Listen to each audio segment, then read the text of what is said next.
c'est le même principe, sauf que là, on va l'utiliser pour de la neige. Leur objectif, c'est de réduire de 20% rue de la la consommation Minoterie, en eau et en électricité des domaines skiables. à Strasbourg. Nous sommes le 26 février 2025. Que au tire-fesses. Plein de choses. Alors, deux outils, l'intelligence artificielle générative, mais couplée avec des données d'une station en particulier. Je pense par exemple à Val d'Isère, qui a mis au point un chatbot qui s'appelle Val-E. On peut lui discuter avec lui en langage naturel, lui demander ça exactement, les horaires des remontées mécaniques, quel est le dentiste de garde, parce que j'ai une rage de dents. Bah oui, ça va très très loin. Non, mais c'est ça qui est intéressant, c'est que c'est pas juste ChatGPT, c'est ChatGPT, mais couplé avec des données précises qui vont m'intéresser à l'instant T, à l'endroit où je me trouve. Et puis des outils comme Skiff, que vous connaissez bien, puisque c'est la BFM Academy. De la BFM Academy, absolument, SKIF, application géniale qui sert de Waze des pistes, qui va être capable de me géolocaliser et de faire des tracés extrêmement précis façon Google Maps pour que je ne me perde plus jamais sur les pistes et que je... Prendre à gauche sur rue de la Minoterie. Ça vous fait même, vous voulez skier 1 heure et vous voulez aller au restaurant d'altitude et retrouver Monique à tel télésiège, et ben ça vous fait le parcours. Ça me fait le parcours, c'est quand même génial. Ça donnerait presque envie de skier. Mais oui, c'est ça. Dans 400 mètres, prendre à gauche sur rue du Port du Rhône. Moi je skie pas du tout. Non plus. On va s'y mettre. Je me dis, moi je veux au restaurant d'altitude en ski, c'est tout ce que je fais. Voilà, je suis au max. Dans un instant, une start-up spécialisée dans l'emballage d'œuvres d'art et d'objets de collection. Vous achetez votre œuvre et en un clic, vous pouvez acheter aussi l'emballage. Henri Chauvet, le président de The Packager, va te raconter. Good morning business, French Tech. 8h20 sur BFM Business et sur RMC Découverte. Notre invité, c'est Amaury Chaumet. Bonjour, vous êtes le président de The Packager, spécialisé dans l'emballage d'œuvres d'art et les objets. Prendre à gauche sur rue du Port du Rhône. De collection, vous allez nous expliquer comment ça fonctionne. Vous venez de lever 14 millions d'euros. Est-ce que c'est aussi simple qu'une photo et c'est parti, j'achète mon emballage? J'ai un beau Picasso, très beau, très gros, je le prends en photo et vous me dites voilà l'emballage qu'il faut et vous vous occupez de tout. Continuez pendant 1 kilomètre. Alors, vous avez tout de suite compris, puisqu'effectivement, la techno qu'on a développée maintenant depuis 4 ans et demi permet sur une photo, alors c'est l'app qu'on lance cette année, vous prenez votre smartphone, vous faites une photo d'un objet, vous rentrez une adresse de site de destination et vous avez automatiquement le prix d'un emballage et de l'expédition. Voilà. Mais c'est quel type d'emballage? Alors, on est capable de définir en fonction, alors premièrement la taille de l'objet, ensuite la matière. Vous renseignez également la valeur, puisque c'est important, on vous propose une assurance, et en fonction de ces critères, on va définir la typologie d'emballage. Alors on peut avoir plusieurs typologies d'emballage, ça peut être des cartons tout petits, adaptés, et dans ces cas-là, on l'envoie directement chez vous parce qu'on considère que vous êtes capable de l'emballer vous-même. Ce carton est parfaitement adapté aux objets avec des systèmes de suspension et de rétention en core view, c'est très simple, vous êtes fier de votre emballage. Continuez pendant 1 kilomètre. Pour l'expédier. Et là, vous pouvez choisir, soit on vient le récupérer, soit vous le déposez tout simplement en point relais, par exemple, si c'est un tout petit objet. Et si c'est un objet plus volumineux, plus complexe, on vient dans ces cas-là récupérer l'objet et on l'emballe nous-mêmes. Voilà. Puisqu'on a la partie tech de cette prédiction en IA qu'on a complètement créée avec nos propres datasets et notre expérience. Et ensuite, on a la partie physique, puisqu'on a aussi des personnels capables d'enlever les objets et d'emballer. Et c'est vous qui fabriquez l'emballage sur mesure parce que... Absolument, on est emballeur de packagers, de packing. À l'origine, c'est vraiment la transformation de l'objet. Parce que si vous mettez un objet sur une plateforme e-commerce, finalement, vous ne pouvez pas définir le coût du transport, puisque cet objet qui est de l'économie circulaire, qui n'a pas d'emballage d'origine, s'il est à lui, vous ne pouvez pas définir le transport. Il faut passer par l'étape de l'emballage et donc de la transformation de l'objet. Mais vous n'êtes pas déménageur. C'est-à-dire qu'après, je peux vous confier après à une boîte type THL. Alors, au démarrage, comme on a complètement disrupté cette profession, on s'est dit, on fait tout nous-mêmes, parce qu'on va faire des erreurs, on va se tromper, notre prédictif, etc., etc., etc. Donc, on a nos équipes et nos centres d'emballage. Aujourd'hui, notre tech est complètement abouti et donc on peut commencer à sous-traiter pour s'étendre et augmenter notre maillage territorial. Alors donnez-nous quelques exemples concrets. C'est quoi les trucs les plus fous et les plus chers que vous ayez emballés, par exemple? Non, alors, ce qu'il faut comprendre, c'est que nous, on s'adresse au marché de e-commerce, sur des marketplaces. Donc les œuvres inestimables, en général, elles ne sont pas vraiment en vente sur des... Donc le Picasso du Nord, il est dans un panier. Ouais, voilà, c'est le Picasso, le gars qui achète un Picasso, il a déjà un transporteur attitré qui va lui faire des caisses bois, etc., etc. Nous, le panier moyen de nos clients. Grosso modo, c'est 800 000 euros. Voilà. Sur quel type d'objet, du coup, ça? Alors là, il y a tout type d'objet. Nous, on a commencé effectivement. 100 mètres, un rond-point, prendre la deuxième sortie et continuer sur rue du Rhin-Napoléon. C'est vraiment une spécificité. Quand vous savez emballer des œuvres d'art, finalement derrière vous arrivez à tout emballer.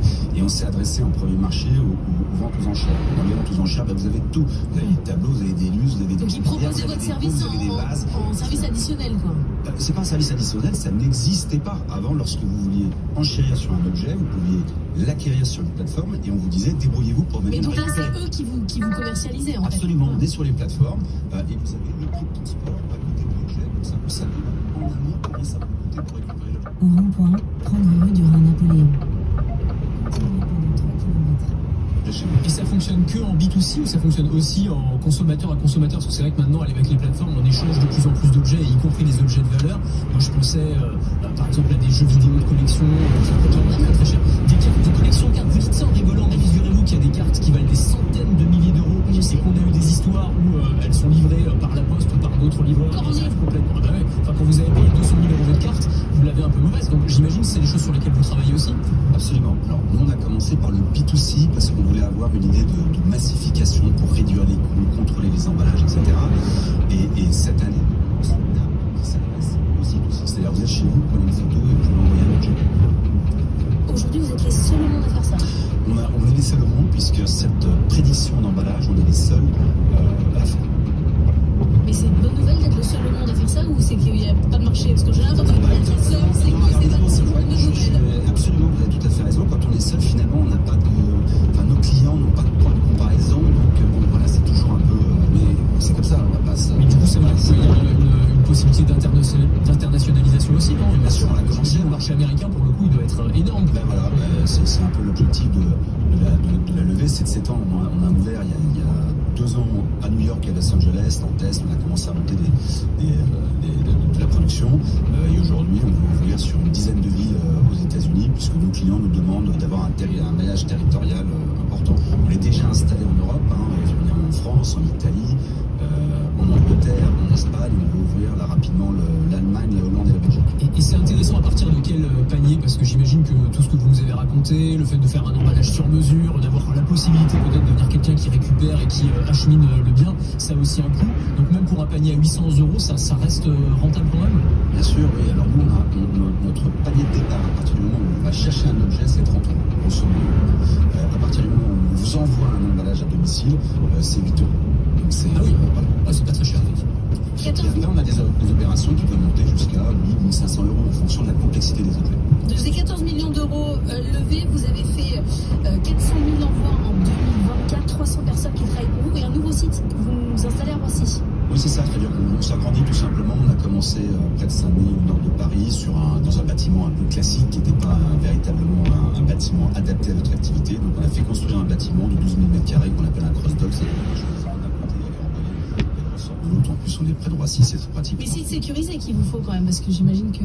Oui, bien sûr, c'est sécurisé maintenant. Vous savez, les objets de valeur et de collection ne sont pas les objets les plus volés parce que c'est difficile à remettre en vente. Ils sont tout de suite identifiables. Les assureurs vous diront qu'on vole plus facilement des iPhones, du parfum, etc. C'est beaucoup plus recherché pour être commercialisé. Merci beaucoup d'être venu ce matin. Amaury Chauvel, le président de The Packager. Dans un instant, le journal de 8h30. On va revenir sur les déclarations de la nuit, celle de Donald Trump, celle de Vladimir Poutine. On reviendra dans le détail sur les déclarations du président russe qui semble désormais totalement aligné sur Donald Trump. C'est Laurent Cambo qui va nous raconter tout ça. À tout de suite. Et quasiment 8h30 sur BFM Business et sur RMC Découverte. Merci d'être avec nous. Le journal, c'est avec Léo Dumas. Les 3 titres à la une, Donald Trump ne prend pas d'engagement sur l'Ukraine et se rapproche de Moscou. Emmanuel Macron joue l'apaisement sur les droits de douane. Et puis Apple va investir 500 milliards de dollars aux États-Unis. Donald Trump maintient donc la pression sur l'Ukraine et il s'attend à recevoir Volodymyr Zelensky dans les prochains jours, dans le but notamment de signer un accord sur les minerais. Le président américain qui, en même temps, assure hier soir que les discussions sont de plus en plus concrètes avec Moscou. Donc on était au port du Rhin Nord et maintenant on est au port du Rhin Sud. C'est pourquoi nous devons avoir un accord avec l'Ukraine concernant les terres rares. Actuellement, nous travaillons à restaurer la paix. Nous avons eu de bonnes discussions avec la Russie depuis mon retour à la Maison-Blanche. Beaucoup de progrès ont été réalisés en un mois. J'ai eu de nombreuses conversations avec Vladimir Poutine et Volodymyr Zelensky. Beaucoup de choses. Dans 300 mètres, au rond-point, prendre la deuxième sortie et continuer sur rue de la Rochelle. Se passe pour la paix. Voilà le président américain en cours d'une conférence de presse conjointe avec Emmanuel Macron hier soir qui montre clairement que les liens se renouent entre la Maison-Blanche et le Kremlin, un changement qui s'est dans le même temps concrétisé à New York, aux Nations Unies, où pile 3 ans après le début de la guerre en Ukraine, les États-Unis se sont alliés avec la Russie au cours d'un vote sans précédent sur un texte qui ne donne aucune garantie à Kiev, Benoît Ballet. Oui, défiant Kiev et ses alliés européens, les États-Unis ont soumis hier à l'Assemblée générale des Nations Unies une résolution. PAS, ça veut dire port autonome de Strasbourg. Mais sans référence à l'intégrité territoriale. Au rond-point, prendre rue de la Rochelle. Rester sur la voie de gauche pour continuer sur rue de la Rochelle. Qui demandait instamment qu'il soit mis fin au conflit dans les plus brefs délais et plaidait pour une paix durable, a été adopté tel quel au Conseil de sécurité, avec donc le vote de la Russie. Première, puisque la haute instance de l'ONU était paralysée depuis 3 ans sur ce dossier par les vétos répétés de Moscou. Les États-Unis, par la voix de leur ambassadrice par intérim, Dorothy Shih, se sont dit fiers que le Conseil de sécurité ait adopté un accord historique, un jalon, le premier en 3 ans. Tout cela malgré l'abstention de la France du Royaume-Uni. Et ce n'est pas tout. Un peu plus tôt, un autre tremblement de terre avait touché le siège des Nations Unies, en quelque sorte une résolution préparée par... Dans 300 mètres, au rond-point, prendre la première sortie et continuer sur rue de la Rochelle. L'Ukraine et ses alliés européens étaient avancés. Le texte qui reconnaissait qu'il était urgent de mettre fin à la guerre cette année et demandait sans équivoque le retrait immédiat des troupes russes du territoire ukrainien, l'arrêt des hostilités menées par la Russie et adopté par 93 voix pour et 18 contre. Mais pour la première fois, là aussi, les États-Unis ont voté avec la Russie contre cette résolution, contre donc le soutien à l'Ukraine. Un rapprochement inédit donc entre les États-Unis et la Russie sous les yeux d'Emmanuel Macron qui était présent hier à Washington. Oui, le président français. Au rond-point, prendre rue de la Rochelle. Qui voulait remettre les Européens à la table des discussions et qui parle d'un tournant. Continuer pendant 5 km. Fodéré, il estime qu'une trêve pourrait intervenir à... Dans les semaines à venir, même chose du côté de Donald Trump qui assure pouvoir mettre fin aux hostilités. Dans quelques semaines, vous voyez donc pour la première fois en 3 ans de conflit, on ne parle plus en mois ni en années. Un autre sujet a été abordé hier à la conférence de presse à la Maison-Blanche, c'est la question de l'envoi de soldats en Ukraine. Emmanuel Macron confirme que les Européens sont prêts à déployer des troupes sur place, mais ces forces seraient surtout là pour vérifier que la paix est bien respectée. Et puis sur la question des minerais critiques, vous savez, c'est ce projet d'accord qui a été rejeté dans un premier temps par Kiev. Eh bien, Donald Trump assure que la signature d'un nouveau deal est très proche. Une trêve à venir, c'est bientôt la fin de la guerre. Alors, c'est vrai que dit comme ça, c'est plutôt positif, mais il y a quand même des signes qui doivent nous pousser à la prudence. Par exemple, Donald Trump continue à ne pas qualifier la Russie d'agresseur, et puis surtout le président américain reste quand même assez flou sur les conditions précises de l'engagement que les États-Unis pourraient apporter dans ces négociations de paix. Il ne donne pas de garantie et il n'a pas évoqué non plus la question d'une éventuelle présence de troupes américaines sur place. Merci Margot. Et cet entretien à Washington a aussi permis d'évoquer les questions commerciales. Emmanuel Macron a joué à l'apaisement avec Donald Trump, le président qui a prôné une concurrence juste, équitable et davantage d'investissements entre les deux blocs atlantiques. J'espère l'avoir convaincu, dit Emmanuel Macron hier soir sur Fox News. Le président des États-Unis qui s'est lui contenté de commenter ses projets de surtaxe sur le Canada et le Mexique, elles s'appliqueront selon le calendrier prévu. A-t-il assuré ? Donald Trump l'a expliqué clairement, cette menace de droit de douane, elle vise à faire revenir les investissements aux États-Unis et Apple, par exemple, a compris le message 5 sur 5. Oui, le groupe annonce un méga investissement dans le pays, 500 milliards de dollars sur 4 ans et à la clé 20 000 créations de postes aux États-Unis. Alors Anthony Morel, USA. Oui, on pourrait presque y croire. Sur le fournisseurs de composants, des sous-traitant d'Apple va rester en Asie, mais quand même, on voit bien avec ce méga investissement la volonté d'Apple de se renforcer massivement aux États-Unis pour réduire sa dépendance à l'étranger. Alors on n'a pas la ventilation exacte des 500 milliards, on a quand même quelques indications sur les gros projets qui vont être menés, notamment la création d'une nouvelle usine de 23 000 m² à Houston pour assembler des serveurs spécialisés dans l'intelligence artificielle, tout ce qui est Apple Intelligence.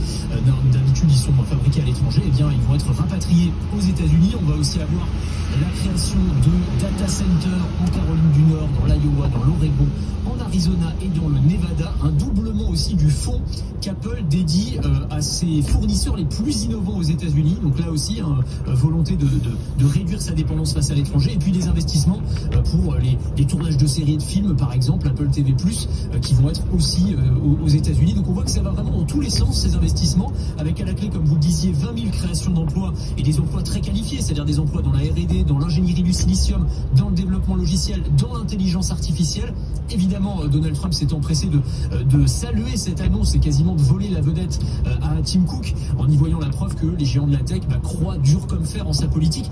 La réalité est un petit peu plus subtile que ça, c'est-à-dire que Tim Cook, en réalité, il est loin d'être d'accord sur tous les sujets avec Donald Trump. C'est l'un des plus modérés dans la tech. On peut le dire, et puis sur certains sujets, il s'est même opposé à Donald Trump sur la sortie des accords de Paris, par exemple, ou sur les visas de travail d'immigration. Donc on n'est pas toujours d'accord, mais il a toujours été très fin politicien. Et il sait qu'il a tout à perdre dans la guerre commerciale avec la Chine, dans les tarifs douaniers, puisque eux, leur production est massivement en Chine. Et donc, du coup, avec ce méga investissement, Apple fait preuve d'une forme de pragmatisme économique, on peut le dire comme ça. On va parler de la journée de la tech qui a été difficile hier en bourse dans un instant avec Étienne Braque, mais avant un mot de Starbucks. Oui, le revirement stratégique se poursuit alors que les ventes continuent de reculer dans le groupe. Il entend simplifier son menu en supprimant les boissons les moins populaires. Et pour redresser la barre, 1000 postes vont aussi être supprimés. 8h36, la bourse. Étienne Braque, on est 25 minutes avant l'ouverture. Qu'est-ce qu'on attend? Une note prudente à l'ouverture, plus 0,2% pour l'instant sur le contrat futur, après une baisse de 0,7% hier. Il faut dire que les sujets d'inquiétude ne manquent pas. Et on est face à pas mal de controverses, en tout cas de contradictions, notamment sur l'intelligence artificielle. Le marché est un jour satisfait des annonces, et puis le lendemain, en fait, il se dit que 80 milliards, c'est beaucoup, notamment au sujet de Microsoft. Et donc, cette note qui a été publiée hier par la banque TD Cowen, qui voit bien Microsoft qui lève un petit peu le pied sur le déploiement de ses investissements. Même chose sur les taxes douanières. Un coup, Donald Trump souhaite taxer le Mexique et le Canada, et puis ensuite en pause, et puis ensuite il dit non, finalement on va bien taxer à partir de mardi, et puis d'ici mardi il y aura sûrement d'autres annonces. Heureusement, au milieu de tout ça, il y a les résultats d'entreprise avec des résultats qui sont au-dessus des attentes, que ce soit en Europe mais aussi aux États-Unis. Ça se confirme une nouvelle fois ce matin avec les résultats de Bureau Veritas, avec une croissance à 2 chiffres qui a été confirmée ce matin, des résultats qui vont tomber tout au long de la semaine, et donc ça c'est un petit peu la force de rappel, la corde de rappel des marchés actions, et ça leur permet de tenir. Regardez la clôture hier soir à Wall Street, malgré toutes ces incertitudes. Vous avez un Dow Jones et un S&P qui étaient stables, et un Nasdaq qui a clôturé sur une baisse de 1%. Parler de Bureau Veritas, Hinda Gharbi sera notre invité demain à 7h45. On détaillera bien sûr l'ensemble de ces résultats, puis on fera le bilan, puisque c'était le dernier arrivé dans le CAC 40. Dans un instant, on va reparler de la réforme des retraites. Carte blanche à Dominique Carlap. Dans 400 mètres, au rond-point, prendre la première sortie.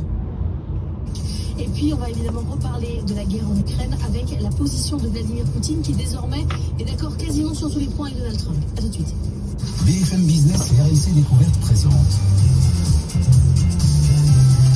Good Morning Business, la matinale de l'économie. 8h42 sur BFM Business et sur RMC Découverte. Ce matin, carte blanche à Dominique Carlac qui va nous parler retraite dans un instant. Mais avant, on va parler retail avec Eva Jaco.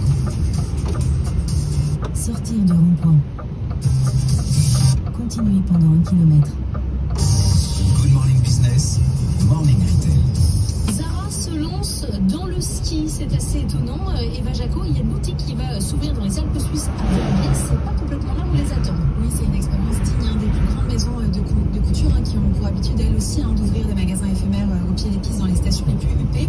Alors ici, c'est une première mondiale. Zara, un magasin éphémère qui sera ouvert jusqu'au 3 mars et qui reprend tous les codes du chalet. Ça s'appelle très simplement Zara Ski. Si vous pouvez voir les images juste derrière moi, alors on y retrouve toutes les collections dédiées au ski. Vous avez des combinaisons à 230 €, des pantalons de ski, ou encore dans 400 mètres, 5, Saint-Dié. Des Irak. Alors cette ouverture, elle fait suite à l'ouverture de la marque Premièrement du groupe Inditex Massimo Dutti qui avait aussi ouvert une boutique fin 2024. Juste utiliser la voie de droite pour prendre la bretelle N353, puis rejoindre N353. Au pied des pistes à Verbier. Alors pourquoi les Suisse d'ailleurs? Eh bien c'est parce que Inditex est encore très peu présent en Suisse avec seulement 36 points de vente dont 18 magasins à Zara. L'idée c'est donc d'événementialiser ce genre d'ouverture pour aussi aller attirer une clientèle un peu plus haut de gamme avec une offre différente. Alors ils vendent des vêtements de ski, du matériel technique, ouais, exactement. Justement une paire de skis, si vous pouvez voir les images, si vous continuez sur M353 pendant 4 km. Regardez, c'est la première fois qu'Inditex propose du matériel spécifique comme ça. Ils sont lancés avec Zara en collaboration avec des matériel espagnol Custom.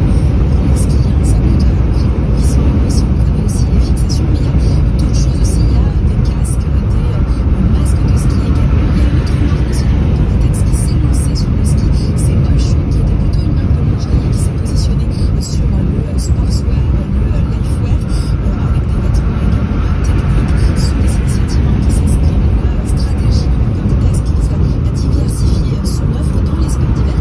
Mais pas seulement, on verra dans une autre chronique, mais ils se sont positionnés également. On va parler aussi de Monoprix. Eux aussi s'étaient lancés dans le ski. Monoprix, ça a été un des premiers. Dans 3 km, prendre la sortie en direction de Saint-Dié par Strasbourg. Ils se sont lancés dans le ski en 2016 avec des collections capsules. Alors c'est comme les collections pour la mode, ces tenues-là, elles sont conçues dans le bureau des styles de Monoprix. Ce sont des collections qui bien souvent sont disponibles très tôt, dès le mois de novembre. Alors là par contre, à la différence de la mode, il n'y a pas de collaboration, vous savez, avec des designers, des architectes ou encore des stars, mais ça reste quand même des propositions assez abordables. Merci Benjamin, on va revenir sur les informations de la nuit et cet entretien de Vladimir Poutine à la télévision russe.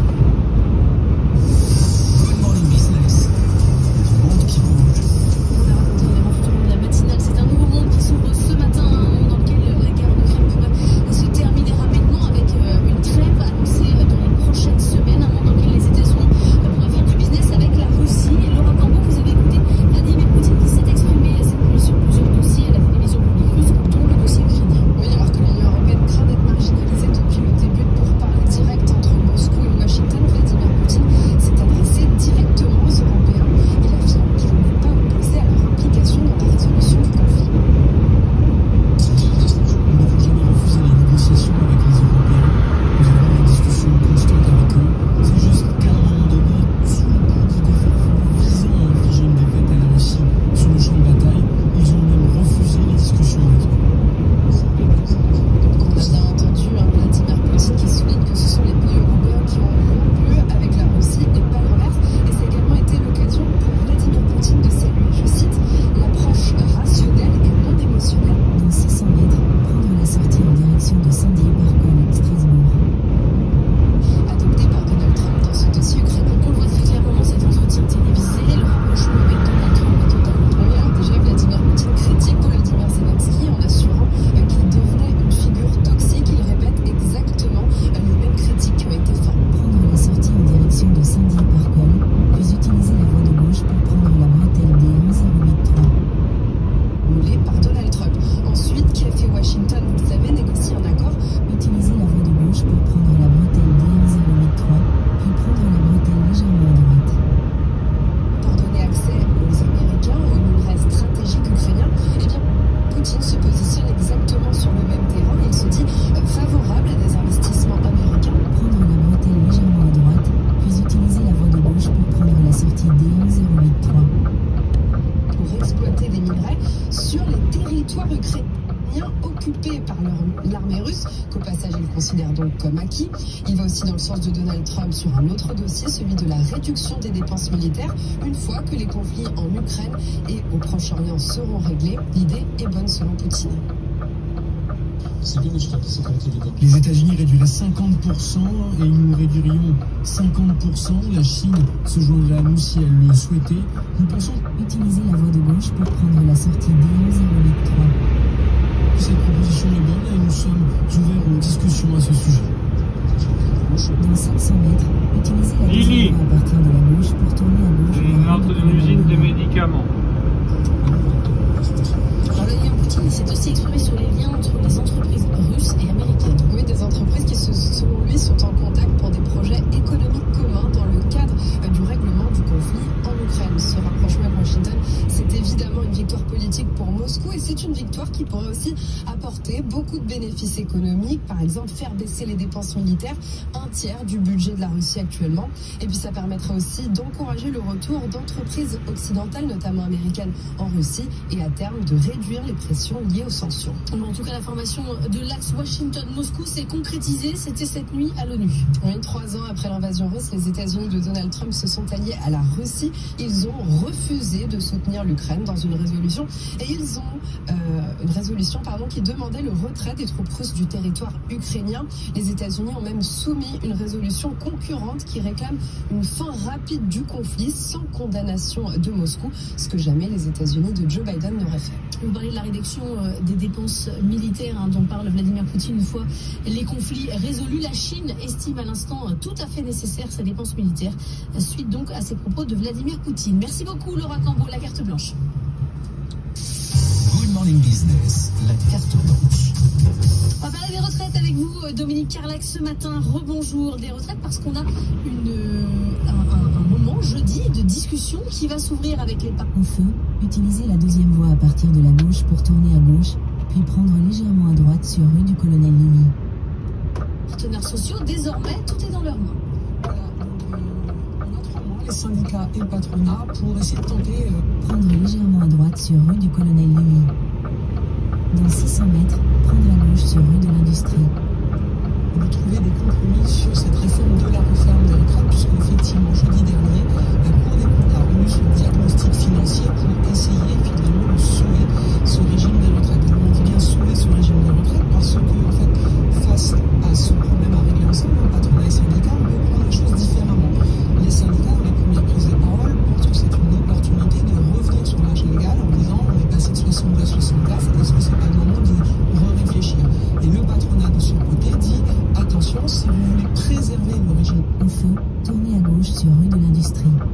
Des retraites, si vous voulez préserver les pensions des retraités et que tout le monde y ait droit, soyons un peu réalistes. Et le gouvernement d'ailleurs dit travailler pour rendre durable ce système. Alors le patronat dont je fais partie veut être dans ce discours, dans cette posture, dans les solutions de réalisme. Pourquoi? Parce qu'il n'y a pas 50 solutions. En fait, si vous voulez maintenir le niveau de retraite des retraités, c'est-à-dire ne pas leur dire, messieurs les retraités, vos pensions vont diminuer. Vous n'avez pas 50 solutions. Soit vous augmentez les cotisations. Et les cotisations, vous allez les augmenter tant du côté des entreprises que des salariés en poste actuellement. Vous allez leur dire, il n'y a plus assez de gens qui cotisent. A priori, personne n'est d'accord.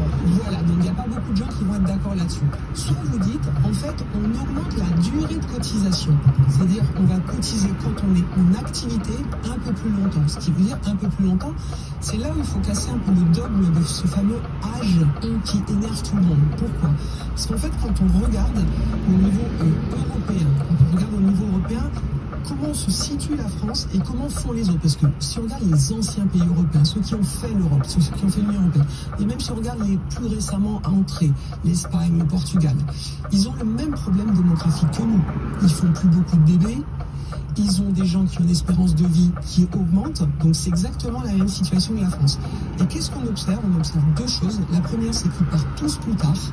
Donc les premiers partent à 65 ans, ça peut aller jusqu'à 67 ans. Et surtout, ce qu'on observe, c'est que tous les ans, ils grignotent 2 mois de plus d'activité. C'est-à-dire qu'ils augmentent progressivement jusqu'à 2031 l'âge de départ à la retraite. Donc ce qu'il faut essayer de faire comprendre, c'est que ce réalisme, il permet de sauver le régime au sens, il permet de garder les pensions pour tout le monde à un même niveau. Quand on se dit l'exemple de l'Allemagne. Dans 150 mètres, au rond-point, prendre la deuxième sortie et continuer sur rue de l'Industrie. L'Allemagne, ils partent aujourd'hui, j'ai regardé ce matin, à 66 ans. D'accord? 2 ans de plus que notre régime à nous. Et ils ont voté quelque chose qui, jusqu'en 2031, les fera partir à 67 ans. Ça veut dire quoi? Concrètement, c'est-à-dire tous les ans, les gens doivent travailler 2 mois en plus. Oui, mais Dominique, dans 500 mètres, tournez à gauche. cette question de la borne d'âge, on dit ok, on arrête les 64 ans, ça énerve tout le monde. Mais là, en fait, ça change rien, en fait, puisque vous parlez de durée de temps de travail, de durée de cotisation. Parce qu'en fait, c'est un totem qui énerve vraiment les gens. Quand on dit que c'est 64 ans officiellement en France, mais qu'il y a finalement 40% des gens qui partent à 64 ans, parce qu'après il y a tout un tas de mesures liées à l'usure au travail, liées aux carrières longues, liées à si vous avez commencé à travailler à 16 ans. Donc ne le disons pas, mais partons tous à 64 ans. En fait, l'idée c'est peut-être faut-il cotiser peut-être un trimestre de plus, tous, et ainsi on garantit le système de retraite pour tout le monde et pour les générations futures. Catherine Vautrin a dit, la ministre de la Santé, qui chapeaute la réforme des retraites, elle a dit je laisse complètement carte blanche aux partenaires sociaux, vous faites ce que vous voulez, on en reparle plus tard, elle donne jusqu'à juin. Vous sentez cette liberté? Quelle est l'ambiance là, juste avant cette réunion de jeudi? Tournez à gauche, puis vous arriverez à destination. L'ambiance, effectivement, c'est qu'il n'y a pas le sentiment d'avoir de l'intrusion dans la discussion. C'est-à-dire qu'on a vraiment le sentiment qu'on nous donne une... Dans 600 mètres, tournez à gauche. Dans 150 mètres, prendre à droite sur rue du Commerce. Copie et que... prendre à droite sur rue du Commerce. En fait, il va y avoir proposition, contre-proposition, discussion, négociation entre les syndicats, entre le patronat, mais qu'il n'y a pas une commande avec une lettre de cadrage hyper serrée. Avant, il y avait ça, il y avait une lettre de cadrage. Donc, si la lettre de cadrage vient du gouvernement en disant vous devez arriver à telle chose, telle chose, qu'est-ce qui se passe concrètement? Il se passe que les syndicats et le patronat... Vous êtes arrivés. Lève tous le drapeau rouge en disant ça c'est ma ligne rouge, jamais je vais discuter là-dessus. Là on est dans une discussion beaucoup plus ouverte. Qu'est-ce que ça veut dire? Ça veut dire qu'on n'aura peut-être pas un grand soir, un grand accord qui va faire la révolution. Appel vocal entrant de affrètement ACJ Trans. Appel vocal. Allô? Oui Henri, c'est Audrey. Oui. Oui, vous attendez bien que Euromaster soit venu avant de repartir, hein? Ouais, là je viens d'arriver, je décoche la remorque et après j'attends que Euromaster arrive. Parfait, c'est exactement ça, merci Henri. À tout à l'heure Henri. Salut. En revanche, on va peut-être se mettre d'accord sur un minimum de compromis qui peut porter par exemple sur l'employabilité des seniors ou l'usure au travail. C'est les deux sujets sur lesquels probablement les syndicats et le patronat vont trouver des points d'accord. Et vous pensez pouvoir aller jusqu'à parler capitalisation ou là quand même je vais un peu loin? Le sujet est ouvert, mais travaillons déjà sur finalement l'âge